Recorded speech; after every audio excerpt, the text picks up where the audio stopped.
பத்திரமாக பாதுகாத்து வழிநடத்தி ஆசீர்வதித்திருக்கிறார். நாளுடைய வசனம் மத்தேயு 28 அதிகாரம் 19-20 வசனங்கள். ஆகையால் நீங்கள் புறப்பட்டு போய் சகல ஜாதிகளையும் சீஷராக்கி பிதா குமாரன் பரிசுத்தாவின் நாமத்தினாலே அவர்களுக்கு ஞானஸ்தானம் கொடுத்து நான் உங்களுக்கு கட்டளையிடுகிற யாவையும் நீங்கள் கைக்கொள்ளும்படி அவர்களுக்கு உபதேசம் பண்ணுங்கள். இதோ உலகத்தின் முடிவு பரியந்தம் சகல நாட்களிலும் நான் உடனே கூட இருக்கிறேன் என்றார். தேவன் நம்மிடம் எதிர்பார்ப்பது என்னன்னா, அவர் குறித்த சாட்சிகள், சுவிசேஷத்தின் வார்த்தைகளை நம்ம உலகம் முழுவதையும் சொல்ல வேண்டும் அப்படின்னு. நான் உங்களுக்கு கட்டளையிடுகிற யாவையும் கை கொள்ளும்படி ஆண்டு உங்களுக்கு என்ன கட்டளை கொடுத்திருக்கிறாரு, எப்படி வாழுங்க உலகத்துல, இந்த வேதாகமத்துல என்னெல்லாம் வார்த்தை ஆண்டு சொல்லியிருக்காரு சொல்லிட்டு நம்ம தேசத்துல இருக்க அனைத்தும் சொல்ல ஆண்டு விருப்பப்படுறாரு.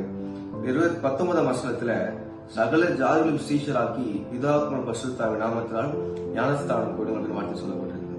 ஞானஸ்தானம் கொடுப்பது நம்மளுக்கு அழைப்பு இல்லாமல் இருந்திருக்கலாம். ஆனால் ஞானஸ்தானத்துக்கு ஆயத்தப்படுத்துவதற்கு, சுவிசேஷத்தை அறிவிப்பதற்கு நம்மை விலப்பட்ட கடமையா இருக்கிறது வேதம் சொல்லப்படுகிறது. அடுத்த வசனம் மார்க்கு 16 அதிகாரம் 15-16 வசனங்கள். பின்பு அவர் அவர்களை நோக்கி, நீங்கள் உலகம் எங்கும் போய் சர்வ சிருஷ்டிக்கும் சுவிசேஷத்தை பிரசங்கியுங்கள். விசுவாசம் உள்ளவனாகிய ஞானஸ்தானம் பெற்றவன் ரட்சிக்கப்படுவான், விசுவாசியாதவனோ ஆக்கினிக்குள்ளாக தீர்க்கப்படுவான்.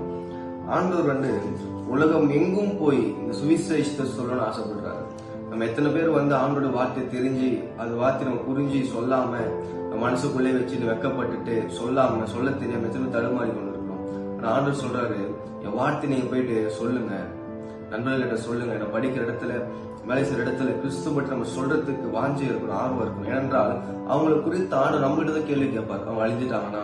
16 வசனம், விசுவாசம் உள்ளவனாக ஞானஸ்தானம் பெற்றவன் ரட்சிக்கப்படுவான். விசுவாசம் வேணும், ஞானஸ்தானம் பெற்ற ரட்சிக்கப்படுவான். சிலர் விசுவாசியாதவனா இருக்கணும், ஆக்கினிக்குள்ளாக தீர்க்கப்படும் வசனம் சொல்லப்பட்டிருக்கு.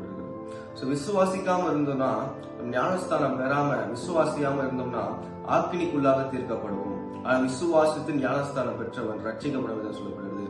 பரலோகத்துக்கு போகணும்னா விசுவாசிக்கணும், ஞானஸ்தானம் எடுக்கணும், ரட்சிக்கப்படணும், அநேகருக்கு சுவிசேஷம் பிரசங்கிக்கணும்.